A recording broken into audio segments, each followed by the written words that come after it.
Сайн байцгаана уу эрхэм хүндэт сонсогчдоо. Хот суурин газар ажиллаж амьдарч байгаа хүн бүрийн хийсэн үйлдэл бие биендээ сайнаарч, сараарч нөлөөлдөг. Иймд иргэн, өрх гэр бүл, албан байгууллага хамт олон бүхэн энгийн боловч анхаарах олон асуудлыг амьдралынхаа хэвшил, дэгж аяг болгосноор бид нар хотын энэ боргилсан амьдралын хэмнэлийг илүү зөв, стрессгүй, тайван юм боломжтой байдаг юм байна. Энэ бүхнийг бид их хотын зөв хэмнэл нэвтрүүлгээрээ хөндөн ярилцдаг. Тэгэхээр энэ удаагийн бид нар зочноо одоо би танилцуулъя. Монгол Улсын соёлын тэргүүний ажилтан, олон улсын оюуны өмчийн академийн доктор, багш, сэтгүүлч, адил бишийн мэдмаг энэ сайхан одоо эмэгтэйг өнөөдрийн нэвтрүүлэгтээ бид нар урьж ирээд байна. Ингээд танд энэ өдрийн мэндийг хүргэе. Бидний урилгыг хүлээж авсанд баярлалаа. Баярлалаа. Та сайхан зусж гин үү? Сайхан зусгааж байна уу? Сайхан байна. Тэгэхээр өнөөдрийн манай нэвтрүүлгийн одоо болж байгаа цаг хугацааныхаа хувьд бол удахгүй болох их хүүхдийн баярын өмнө болж байгаа онцлогтой. Тэгээ өнөөдрийн манай бидний урьж ирүүлсэн зочин маань нэгд 4 сайхан хүүг өсгөж хүмүүжүүлсэн ийм сайхан ижи байгаа. Дархан бэр байгаа. Нөгөөтэйгүр энэ хүн бол маш олон хүүхдийг сургаж хүмүүжүүлсэн сайхан багш хүн байгаа. Ийм учраас би одоо энэ зочноос та өөрийгөө болон гэр бүлийнхээ тухай товч танилцуулна гэж хүсье. За баярлалаа. За манай телевизийг үзэн суугаа эрхэм үзэгчтэй олон сайхан эмэгтэйчүүд, үр хүүхдүүд бүгдээрэнд нь их хүрсэн баярын мэнд хүргэе. Баярлалаа. Энэ орчлон бол их хүр дээр л их хүрийн хайр халамжиндаар их хүрийн энэ сайхан харьцаандаар тогтож яадаг болохоор маш чухал баяр, хүн бүрийн баяр гэж ойлгож байна. За манайх бол 4 хүүтэй. За дархан бэр гэж өргөмжлөгддөг.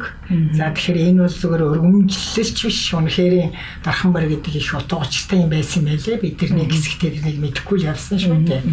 Тэгээ үнэхээр хүү төрүүлнэ, айл гэр бүлд хүү төрүүлж гай болгомтыг сахиулах хүү тэгээд нэг ч биш, 2 биш, 3 4-ийг төрүүлнэ гэдэг бол их утга учиртай юм байжээ. За тэрнийг бол яг хожмол одоо энэ улсуудын хэлснээс л сайхан юм байна гэж одоо мэдэрч байна.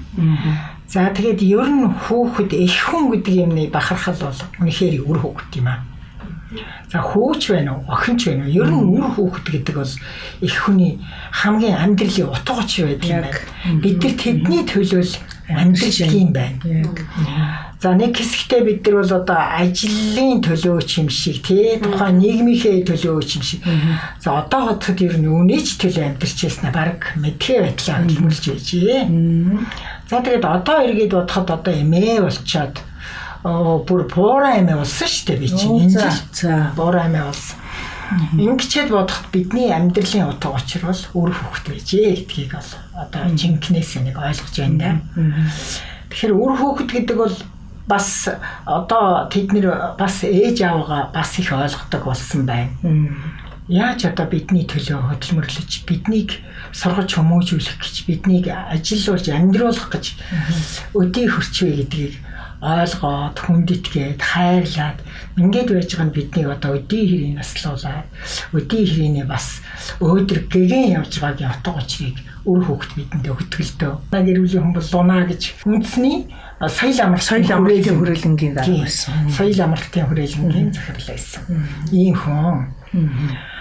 За гэр бүл хүүхдийн хувьд бол тиймэрхүү. Би тэгээд яг өөрөө бол багш мэргэжилтэй Монгол хэл орон зохиолын багш хүн л дээ. Багшийн дээд сургуулийг 1967 онд 20 настай төгсөж байлаа. Тэгээд өөрөөсөө одоо цөөхөн дүү хүүхдүүдэд очиж багшлаад, орон сургуульд багшлаад багталж байсан зөндөө олон юмуд байдаг. Тэгтээ миний шавнар бол одоо бас олон сайхан шавнар төрүүлж гаргасан. Одоо миний шавнар гэхэд тэтгэврт гарцгаачихсан олонний шавнар надтайгаа хамт байгаль хамгаалах ажил хийгээд явж байгаа. За тэг тухай би ардан дурдъя. Ингээд хэл орон зохиолын мэргэжлэр ажиллаад дараа нь би Монголын үйлдвэрчний соёлын төв ордонд соёлын ажлын арга зүй соёлын хэлтсийн эрхлэгчээр арай ажилласан. Зөв. Тэндээ одоо сайн гэрүүлэх ажлыг хийлээ дээ. Тэнд бол миний сэтгүүлч мэрэгжил хэл орон зохиолын одоо сонгодог орон зохиолтой нөхөрлөж явсан энэ бүх юу бол их нэмэр болсон. Тэгээд өөрөө миний нийгмийн бас нэг тийм идэвхтэй байдал юм да одоо тийм чанараараа ингээд энэ ажлыг л одоо гүйцэтгэж явсан да. Цаг наргүй ажилдаг байсан. Ер нь соёлын ажлын онцлог гэдгийг бас нэг би хаач явсан хэлмээр санагддаг. Бүхэл бүтэн багаараа хийдэг ажлыг бараг ганцаараа. Одоо нөгөө Улаангэрийн эрхлэгч тэгэл клуб соёлын ордны эрхлэгч гэдгээс эхлээл тийм ээ. Нөгөө шайри гэдэг кинонд гаргадаг үстэй тийм. Шүлгээ машаа киногаа гаргаад бүх юм өөрөө хийгээл гарч хөгжимдөл бүжиглүүлэл дуулаад за бараг л тэр бүгдийг хийдэг. Одоо билет таслагч, билетээ борлуулна, үзэгчээ зохион байгуулна, сценараа бичнэ, судалгаагаа хийн. Тэгээд сэдвэн олон төлөвлөгөөгөө зохион тийм ээ. Энэ бүх ажлаа бүгдийг хийгээ тайсан дараа тэрнийг найруулж тавиад өөрөө хөтлөөд баг өөрөө тоглоно зарим. Тоглоно шүү дээ. Тэгээд хөтлөөд найр. Тэгээ бүх юмаа дуусгаад тэгээ хөшгөн хаагаад бүгд юмаа дуусгаад гэрэл амтраагаад үйлчлэгч нартайгаа ярилцаа, техник холбоотойгоо ажиллаад өгнөд айгүй бол тэр оройд факт гарсан бол шууд дуудаж хуралдаад арга хэмжээг аваад шагнаад ингэж ажил туссан шүү дээ. Ийм одоо өсөр ажил тэр дандаа би энэ Монголын үйлдвэрчний соёлын төв ордны хамт олонг одоо болтолд орсох дуртай байдаг. Ер нь соёлын ажлыг жинхэнэ агуулгаар нь жинхэнэ ном ёсоор нь хийж соёлын ажил гэж юу байх хэвээр юм бэ? Ямар дараалал ямар процедураар явах хэвээр юм бэ гэдгийг жинхэнэ одоо манай юунд чинь Оросын школоор явсан ийм ганц ордон. Тэндээсээ хөдөөгийн соёлын ордон клубүүдэд энэ ажлынхаа арга туршлага мэргэжил мэдлэгийг түгээж явдаг ийм гол төв ордон байсан шүү дээ. Тийм ч учраас бид нар бол маш их ачаалттай бөгөөд санаачлагтай ажиллаж байсан сайхан баг хамт олон техник үйлчилгээний хүмүүс бүгдээрээ соёлын ажилтан байдаг. Тэнд ерөөсөө цэвэрлэгч гэхгүй, билет таслагч гэхгүй, гэрэлтүүлэгч бүгдээрээ соёлын ажилтан. Бид нар бол тавьж хэлэгч дуртай тэднэрийг бид нар одоо манай техник дээр ажиллаж байгаа улс бүгдээрээ соёлын тэргүүний ажилтнууд. Бид нар техникийн одоо юу гэдэг чинь эрчим хүчний тэргүүний ажилтан биш. Тэд нэр соёлын тэргүүний ажилтан. Жишээлбэл өргөхэд хөр болж байгаа хүмүүс. Тийм байдаг юм да. Тэгээд ер нь бол их хүн багш хүн хоёр бол их ойролцоо. Багш гэдэг бол юмыг маш их чин сэтгэлээсээ хийдэг. Их хүн хүүхэдтэй яаж ханддаг вэ? Бид нар хүүхдээ өсгөж хүмүүжүүлэхийн тулд тэднийг хайрлаж халамжлахын тулд тэрнийг зөв хүн болгохын тулд бид ямар сэтгэл гаргадаг вэ те? Тэр сэтгэлийг багш хүн шавьдаа гаргадаг. Тийм ч учраас шавнар бол мөнхийн холбоотой байдаг. Би тэтгэврт гарчаад Монгол гайхамшиг төв гэж Монгол ардын уламжлалт соёл урлаг зам зажлыг сургаж сурталчилж түгээх тийм төрийн бас байгууллага байгуулад бас 10 жил ажилласан шүү дээ. За. Тэгээ би дагаад төрийн ардын дөрөв төрөөсөж аваад тэндээ уран нугаралт хөөмийн уртын дуугарыг сундуй нор банцдгаа нор самбуу эдгээр багшлуулж байлаа шүү дээ. Тэд нар бол соёлын өвийг уламжлуулж түгээж байгаа сургаж байгаа байхгүй юу. Тэгээ одоо манайхаас төрсэн хүмүүчид бас том сайхан хүмүүчид одоо соёл урлагийн их сургуулиар дүүрэн байна. Манайхаас төрсэн уртын дуучид соёл урлагийн их сургуулиар дүүрэн байна. Тэр чинь нөгөө төрийн бас байгууллага сургалтын төв учраас манайх бол боловсрал болохгүй шүү дээ. Юунд мэдлэг олгоод мэдлэгийг ахиулаад ингээд явна. Тэгээд тэндээсээ сурч олж авсан хүмүүс чинь соёл урлагийн сургууль төвгүй сайхан эсэх жишээтэй. Ийм байлаа одоо тэр жавхаа сайхан эдгээр чинь манайхаас төрж гарч байлаа.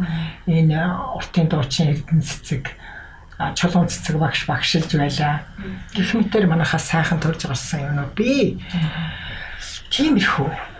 Зохион байгуулж ирсэн тухайн үед бас тэр уламжлалыг түгээн дэлгэрүүлэхэд нэлээд бас шинэлэг юмнуудыг зохион байгуулж исэн гэдэг бас мэдээлэл харж исэн л та. Хоолой нөгөө Дембэд гэж та зохион байгуулж исэн. Яг уламжлалт тал руу бол хөвчлэн та бас зохион байгуулдаг гэсэн санагдаа. Тэгэхээр энэ соёлын ажил ялангуяа Монгол хэлбэрчний соёлын төв ордны соёлын ажил бол бас үетэй байдаг юм аа. Нэг одоо эргээд бодоход эхлээд бол ерөөсөө намын шийдвэрийг биелүүлэх гэсэн юмтай байсан. 90-ад оноос өмнө бол ерөөсөө намын шийдвэрийг амьдралд хэрэгжүүлэхэд бүх юмыг зарцуулна, зохицуулна. Намын их хурлын шийдвэрүүд хэрэгжүүлсэн давталцаа тийм байсан.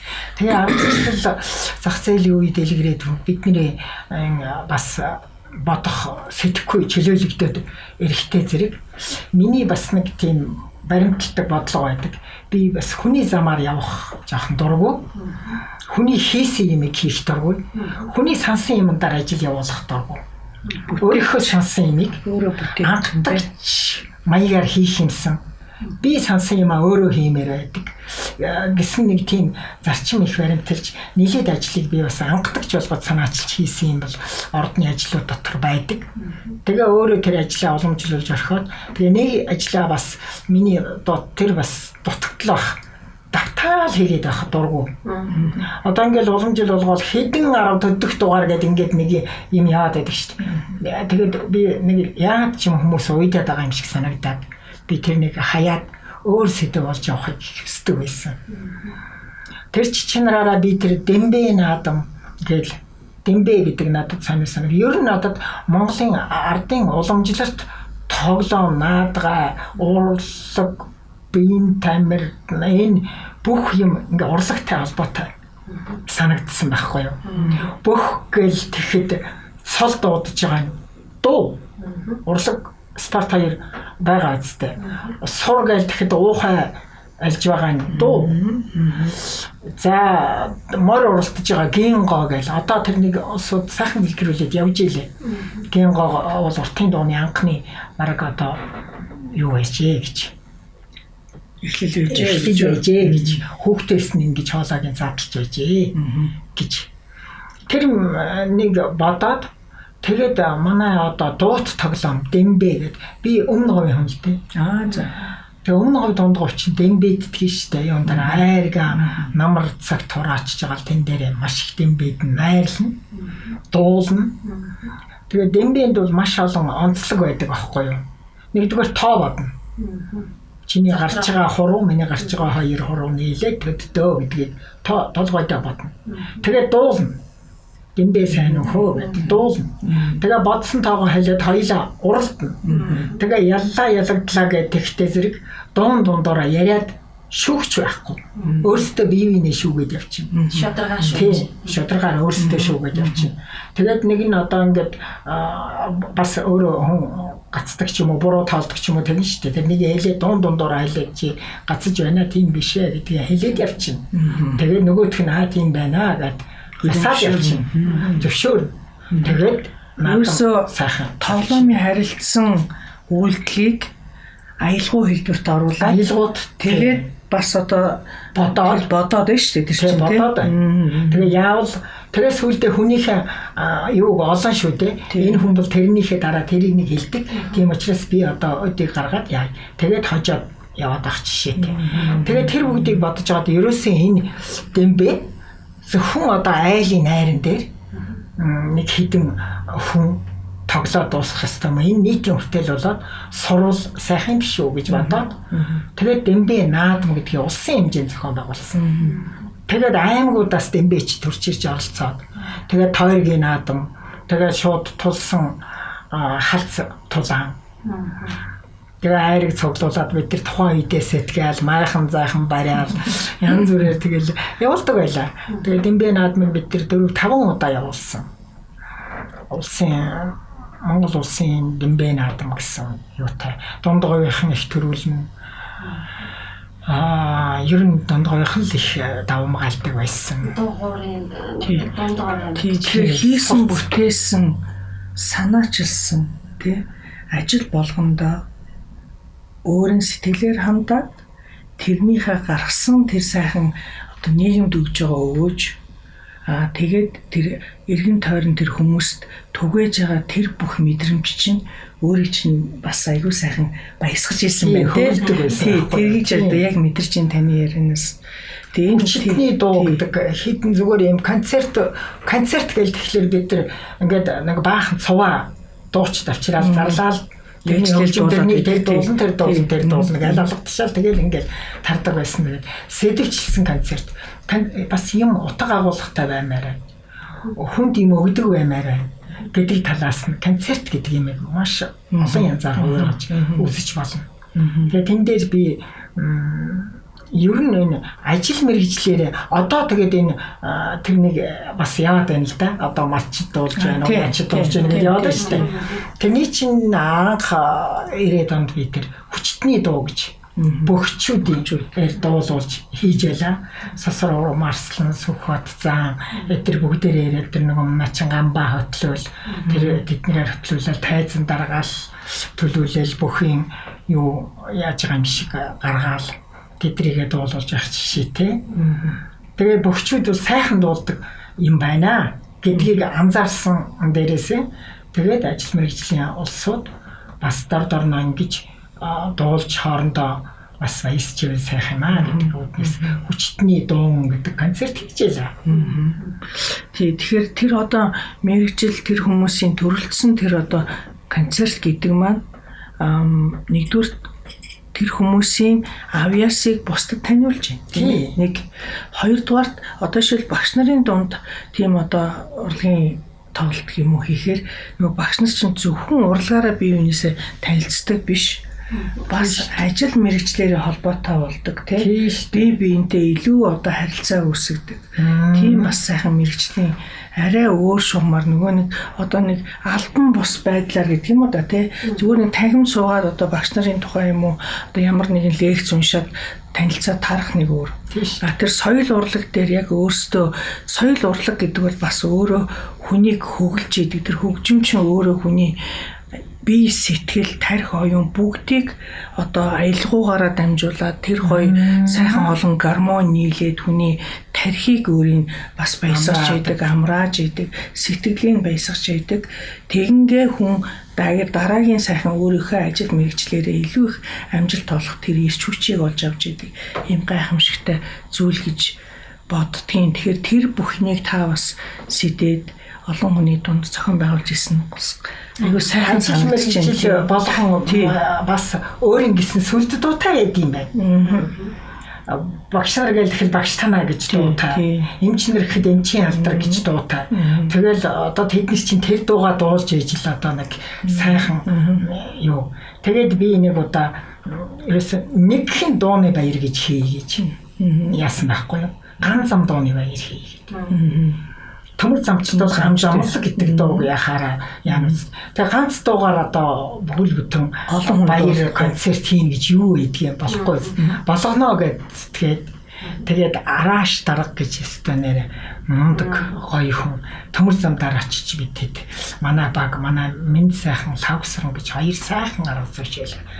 Тэр хоёртойгоо бид нар арааш даргаар очиж уулзаад зөвшөөрөл авсан байхгүй. Ганц зам дуугаар чинь одоо юу хийя? Дууны баяр хий. Үнэхээр энэ танаас сүлд дуу мөн бичдэг гэсэн мөн. Тэгээд шууд зөвшөөрсөн шүү дээ. Бид нар хин арааш даргаыг танихчгүй. Ерөөсөө тэгэл зөвшөөрөл аваад хаана эдийн даргаахын өрөө гэж гүйж байгаа л орол.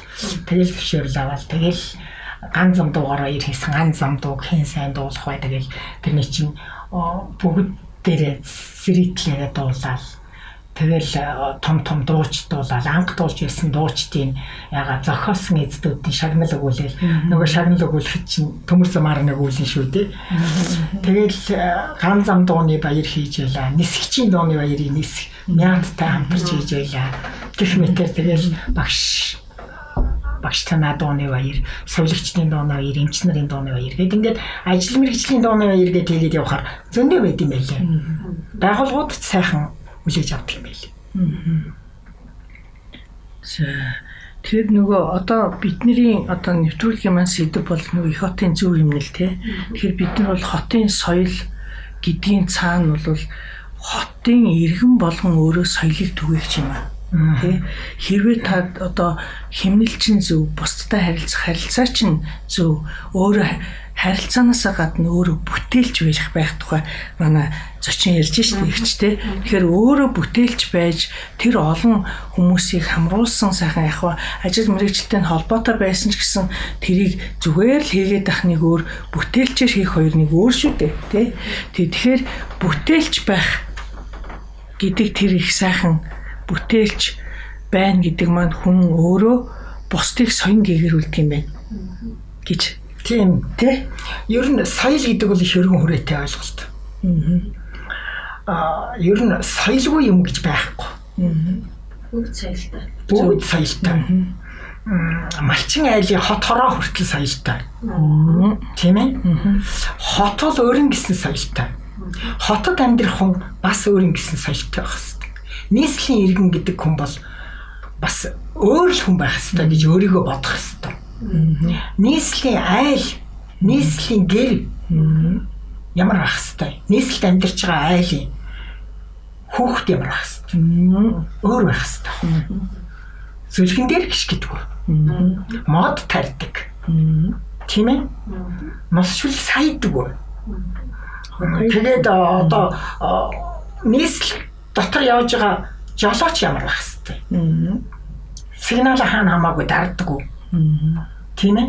Замын хөдөлгөөнд дүрмж өрчдөг. Биеиндээ тэр машин ч өөрийн гэсэн хэлтэй штеп. Гэрэл тохоогоор биеиндээ талархлаа илэрхийлждэг. Уучлалт хүсчдэг. Энэ чи соёл штеп. Тэгээ одоо хөдөөгийн нэг жолооч орж ирээд хотын жолооч нар чи ямар гоё юм бэ гэмээр явж ивэмээр байна. Хотын хүүхдүүд чинь шал өөр юм аа гэж хөдөөгөөс орж ирж байгаа хүүхэд орж ирээд дараа тэрнийг мэдрээд тэрэнд уусдаг баймаар суралцдаг баймаар. Тэгэхээр хотын соёл гэдэг чинь бие даасан бас нэг соёл байх ёстой. Бид нар чинь нүүдэлчдийн соёл иргэншилд явж исэн хуучин хүү зохиолдоор гардаг шиг нусаа фүрх хитл нэгээд гэрт орлоо. Хуучин хүү шинэ хүү боллоо гэж гардаг шиг юм хэлж байгаа тий. Тэрүүхэн ганцхан юу тий. Хөдөөгийн хүн бол тийм байжээ. Гэтэл одоо хуучин хүү шинэ хүү боллоо гэж нацагдаж 37 онд бидэнд хэлж өгч ирсэн бол бид нар яагаад 2020 онд хүнээр хэлвэж тэрнийг хийх ёстой юм бэ? Тийм юм болгон өөртөөсөө эхлэх ёстой. Хөв хүнээс өөртөөсөө эхлэх ёстой. Гадагшаа гарахдаа бид нэр гоё хувцалж хармаар байна. Сайхан цэвэр цэмцгээ. Тэр бол хүнийг ч хүндэтгэж байгаа юм. Өөрийгөө ч хүндэтгэж байгаа юм. Хүнтэй уулзах гэж байгаа ямар зориулттай юмд орох гэж байгаа тэрэндээ тохируулж хувцлах хэрэгтэй гэж би боддог. Та улс төрийн цуглаанд оролцох гэж байгаа юу? Та өнөөдөр үдшиг таралцах гэж байгаа юу? Тийм ээ. Энд бүгдтэй тохирол. Субординат явж байгаа юу? Тийм. Энэ бүгд чинь л тэгэл соёл. Энэ бүгд бол бас хотын соёл, иргэний соёл. Ийм өндөр өргөн агуулгатай юмд ерөөсөө багаасаа бид нэр хүүхдүүдээ ч гэсэн гаргаж яаж суралцуулах хэрэгтэй юм. Хүүхэд суралцуулах багш хүн бол амьдрах ухаан сургадаг. Ёс зүйн хэв хэмжээг заадаг. Тийм. Анхны эрдэм номын мөрийг нь бас тавьж өгдөг.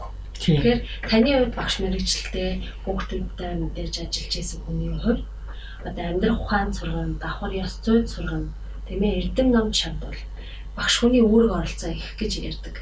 Багш хүний мэргэжлийг тэр бүр олон ер нь бол хүн болгон эзэмших мэргэжил биш. Хүнлэг хүүхдэд хайртай хүн багш мэргэжлийг эзэмшдэг гэж ярьдаг шүү дээ, тийм. Тэгэхээр энэ бүх зүйлд суралцуулахад багш хүн бол анхны ястаа нөгөө бүх юмны эхлэлийн аа усгийн тавьж өгдөг хүн гэж хэлдэг шүү дээ, тийм. Үнэн бах. Манай шайнер бол ерөөсөө надаас салдгүй. Одоо төгсөөд 45 жил болж байна. 10 гараг төгсөөд миний одоо нэг удаагийн 10 гараг төгс. Тэрний түрүү 10 төгсгсөн 50 жил болж байна. Тэр ерөөсөө надаас салдгүй. Байнга утасддаг ярьдаг. Би одоо соёлын төвөрднөөс тэтгэврт гараад дараа нь Монгол гайхамшиг төвөө хүүдээ өвлүүлээ. Тэгээд одоо би нэг амар амгалан ажил хөөцөлдөхгүй амьдрий гээд байгаль хамгаалах бас төрийн бус байгууллагатай байгаль хамгаалах шүхэрчдийн холбоо гэсэн байгууллагатай хайрт хааны нэг сайхан хангаа нэг сайхан аманд 71 газрыг эзэмшээд тэр байгалыг хамгаалаад 15 жил болчихсон. Тэр байгаль ямар гоё болсон. Одоо гадуур бууг билчиж байна, боргөрөөс билчиж байна. Тэнд бол ерөөсөө байгалийн бүх сайхан цогцолсон тийм сайхан орчин 15 жилийн хөдөлмөрийн үр дүн. Би тэнд нэг их амараа гэж очсон чинь юу вэ? Ястаа маш их хөдөлмөрлсөн. Бүтэн 15 жил хөдөлмөрлөж тэр байгалийн сайхан цогцлыг бий болгосон. Тэгээд тэн дээр би шавнартайгаа яаж холбож байгаа хөхтэй зэрэг миний шавнар тэнд очдог. Тэднэртэй зориулаад би одоо 6 хамтай гэр, 5 хамтай гэр, 2 гэр бариад ор дээр засаад ингээд ерөөсө жуулчин авах гэж байгаа юм шиг бэлтгэлжсэн. Тэгээд шавнар бол манай гэр, миний гэр гээд очоод гэрээ хавар намарт дулаална, буулган, уугаан, янз бүртэй. Тэгээ мод тарин, жил бүр 108 мод тарин. Тэгээд өөрсдийнх ажлын боломжоор 10, 20, 20-ороо цуглаад нэг өдөр нэг сайхан амарч аваад 2 өдөр сайхан хөдөлмөрлөөл. Тэгээд багштайгаа тэнд байж байгаа л. Тэгээд одоо 60 хэдтэй улсууд гэдэг чинь бүгдээрээ бас аав ээж нь бурхан болцсон тэр байдаг юм шүү дээ. Тэгээд тэд нар бол намайг ээжигээ гэж ярьдаг. Ямар хөөрхөн. Тэгээд би ингээл буцаал явахтан доглон нулимстай сүөрг бол хацардаг. Тэгэхээр тэд нар маань яана яг ээж одоо би багшаагаа санаад гээд. Би энэ жил нэг цагаан сараар золгож чадаагүй санаад өчигдөрхөн миний хэдэн шав намайг дуудаж уулзчих. Бүр нэг санаагаа гаргаж. Тэгээ одоо модоо тарья гээд. Тэгээд эко андууд гэж нөхөрлөл байгуулсан тэнд. Ажиллаж байна. Манай нөхөрлөлийн ахлагч нь дипломатч Оросын эчин зөвлөх байсан Зориг гэж залуу байна. Орлогч нь гам болдог гэдэг манай шав хүү байна. Тэгэл цэцгээ тонголог тамир инхээ гэж манай шавнар бүгд ингээл цуглаал. Тэнд модоо тараад ичлээ хийж. Тэгэхээр багш гэдгийн утга учир бол ийм л байдаг юм байна. Тэрнийг бас тухайн үедээ би бол загнаал зодол айгуул яаж ийсэн бол тоо. Ингээ насны эцэст ингээд үр хөөхд бал бурам дар цуглаж байгаа юм шиг ингэж салж хагц чадахгүй байгаа явдал бол багш гэдэг мэргэжлийн их ач буй юм. Өстой гоё мэргэжил. Өстой нөгөө үр тарьдаг. Тарьсан үр нь цаашаа хэрхэн яаж ургаж, соёолж, нөхөн төлчгийг одоо хувь хүний хувь заяа гэж чиглүүлэгч. Тэгээд тэр сайхан үрийг суулгаж өгч байгаа хүн бол багш хүн гэж. Миний анхны 10 дугаар анги төгсгсөн шавнар бол одоо ингээд энэ итгэвчтэн их хурлын гишүүн байсан итгэвчтэн генерал Даш гэж тэгэл олон сайхан эмч багш нар сая тэр үндсэн хуулийн цэцтэй байсан Бямбжоо энэ олон гоё шавнар байна шүү дээ. Тэгэл тэдний чинь ингээл багшаа гэж цуглана. Адилхан бид тэд чинь тэгэл ёо. Тэр наслангууд болсон тий. Та бол одоо ер нь сургасаар бас зааж үлгэрлсээл яваа багш байна. Тэгэхээр таны амьдралын зарчим одоо яг эмэгтэй хүний тухайд үр хөвгтдээ баримтлагдаг зарчим юу вэ? Одоо 4 хүүгээ өсгөж хүмүүжүүлсэн. Хажуугаар та ийм их олон ажлыг амжуулаад дээрээс нь соёлын үрийг хүртэл та тариад дээрээс нь олон сайхан шавнар төрүүлээд ирсэн юм байна шүү дээ. Миний ерөөсөө таны бүр амьдрал дотор ороод бүр аюу гоё болчихлоо. Цуг мод тариад тий. Цуг яг тэр 5 андаа гэрд нь очсон юм шиг л боллоо тий. Тэгээд миний ерөөсөө баримтлагдаг зарчим манай ээж аав их мундаг хүн байсан. Манай ээж бол тэр дундаа бүр гайхамшигтай хүн. Яг бүр тэгж бодсон юм байсан. За ээж, багш одоо төдийг өөрөө охин байхгүй хүний. Миний сайхан охин байгаа тий. Тэгэхээр ижээ аваад урсч जैन тий. Би их саний шүү амьдралын хамт би манай ээж 4 охинтой. За. Тэгсэн би 4 хүү авдаг. Би 4 охины хамгийн бага.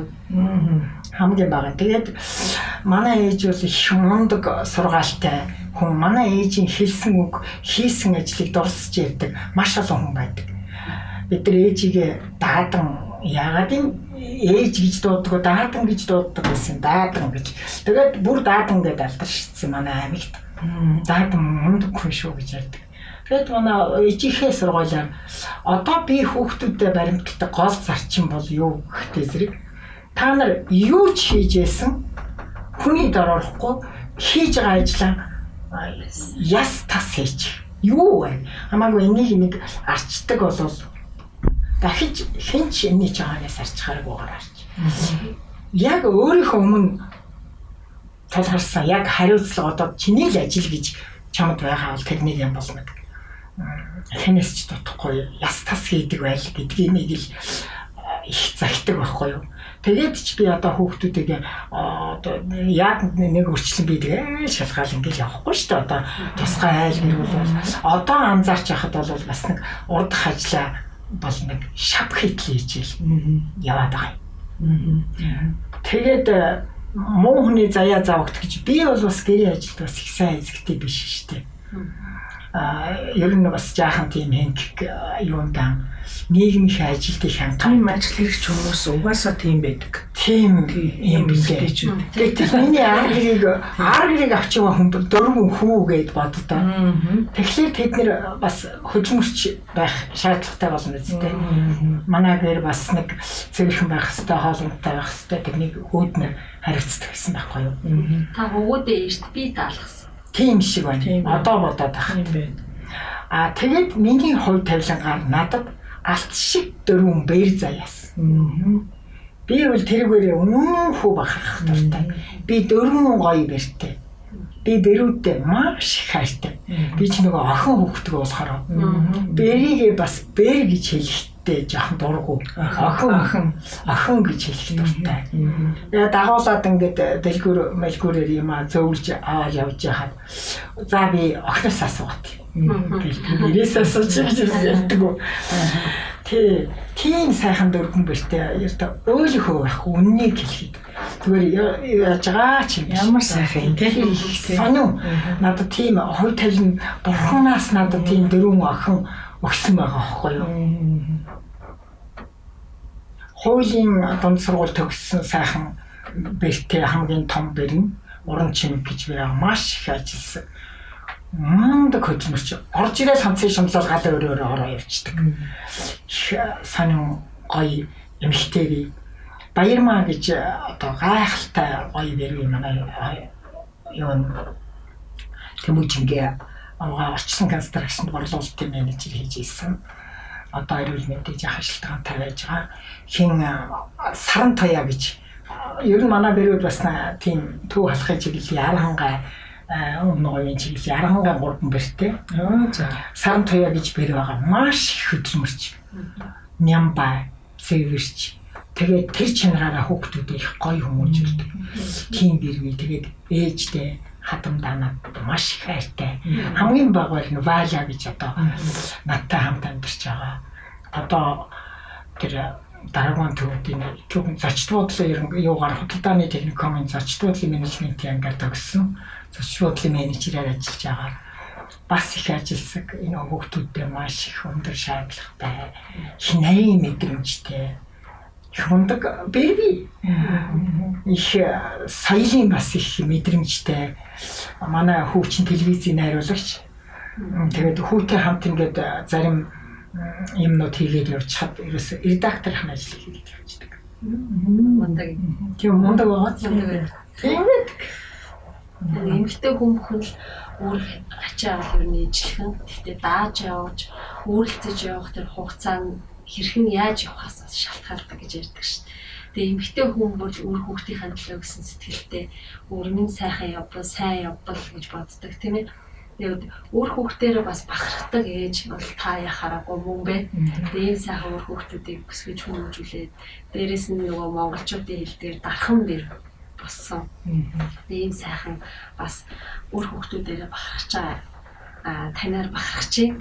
Тэгээд тийм монгол хүн бүр бас ийм сайхан мундаг ээж нараараа бахархах, энэ ээж нараасаа суралцах, дээрээс нь ээж нараасаа бас олон зүйлийг мэдэж авахд яах аргагүй ээж хүн, их хүн, багш хүн бол анхны зааварлагч, тэгээ зөвлөгч бас үлгэр дуурайл үзүүлэх хүн байдаг шүү дээ тийм.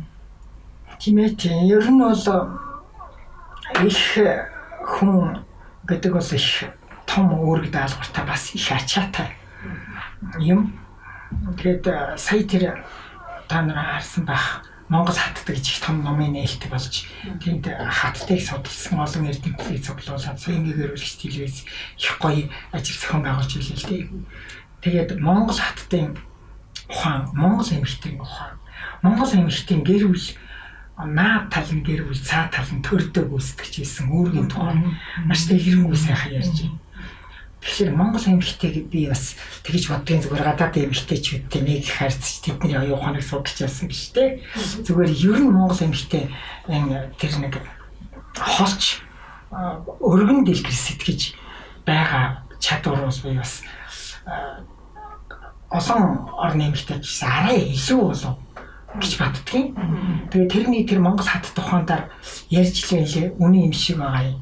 Тэгэхээр бид нар бол ер нь эмэгтэй хүн тэр дундаа Монгол эмэгтэй хүн тэр нэг ёс уламжлалыг уламжлуулан түгээх тэгээд өөрийнхөө баримтлагдаг зан чанарыг хүүхдэд өвлүүлж үлдэх талаар их хүний үүрэг бол илүү яагаад хүүхдэд зэрэг тэрэнд хийж байгаа хоолн ч гэсэн өөрийнх нь гараар өөрийнх нь сэтгэлээр зүрх сэтгэлээр явж очиж дамжиж байгаа учраас олон жил ханилсан нөхөр авгаа хэр хоорондоо адилхан болчдөг гэдэг юм байна. Тэгээ сонсч байсан. Тэгсэн тэр нь яадаг гинэ. Ялангуяа бага наснаас бага залуугаас сонсон бол нэг агаараар амьсгалаа. Нэг тогооноос хоол идээд, нэг порцын хоол идээд ингээд байгаад яваад ахаа. Тэгээ нэг хүмүүжлэр нэг юмны төлөө зарлахаа тавиад зүтгээд явахдаа зэрэг дүрс хэлбэр нь тэгж өөрчлөгдөв. Зангаар шин бол мэдээж ярина гэсэн болно л доо. Дүрсэн хэлбэр төрхөн адилхан болдог гэнэ. Тэгээ ер нь одоо та нар бас хоорондоо адилхан авгаа нөхөр хоёр бас байдаг шүү, зөндөө байдаг. Ямар адилхан юм бэ гэх. Тий. Хүүхдүүд нь болохоор хэнийгээч дуурайсан мэддэхгүй хүүхдүүд ч бас байдаг. Нэг харахад ээжтэй гэж нэг харахад авдаг гэж адилхан шиг байдаг шүү дээ. Тэр бас тийм санаа ухагдсан байдаг мэлээ. Тэгээ эмэгтэй хүний тэр давуу магаалах шин чанарууд олон юмдаар байдаг юм шиг байна бас. Тэгээд одоо сая бас та ярьлаа. Сайхан бирүүдтэй гэж тий. Бирүүдээ би бэргэдгүй охин гэдэг. Тэгэхээр тэр охид бол бас их сайхан. Ер нь бол их хүн болгон үр хүүхэдтэй хамгийн одоо нар тий хамгийн өнгөлөөр дүүрэл болсон юм хүмүүс байдаг. Тэгэхээр тэр сайхан охид бас энэ сайхан ижигийн тий бэр болсон ийм азтай сайхан охтууд байгаа юм байна. Олон сайхан охтууд бас энэ сайхан ижигийн бас бэр болчихсон байгаа баха гэж би бол тэгж бодож байна тий. Тэгээ ер нь бол бид нэр яг эндээс харахад ингээд манай мэдгмаа ихч маань бол одоо яг нэг л төлөөлөл байгаа шүү дээ. Тэгэхээр маш олон сайхан ээжүүд, сайхан одоо охтууд энэ манай Монгол улсад ажил амьдралаа залгуулаад ар гэрэн аваад үр хүүхдээ хүмүүжүүлээд ажил төрлөө хийгээд тий бусдад сайн сайхныг түгээгээд ингээд явцгааж байгаа. Тэр бүх хүн болгон таны дэргэд байгаа их хүнд сонсгоч.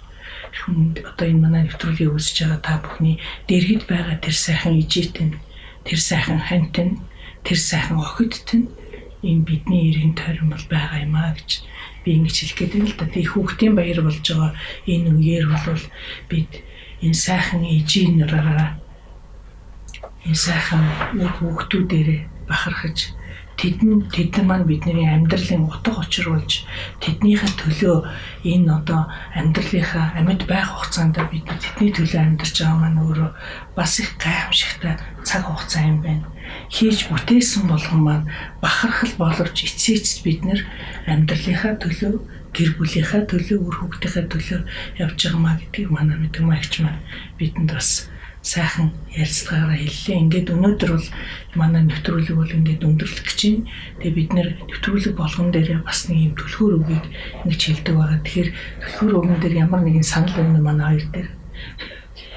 Ер нь бол миний хувийн бодол их бүх зүйлийн их ундраг юм байна.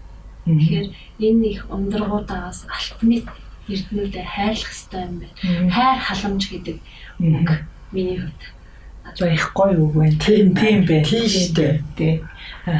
Ер нь яагаад эх орон гэж ирсэн тех гэдэг үг орсон байгаа. Хэдүүн нэг сэтгүүлч за хэн хэллээ.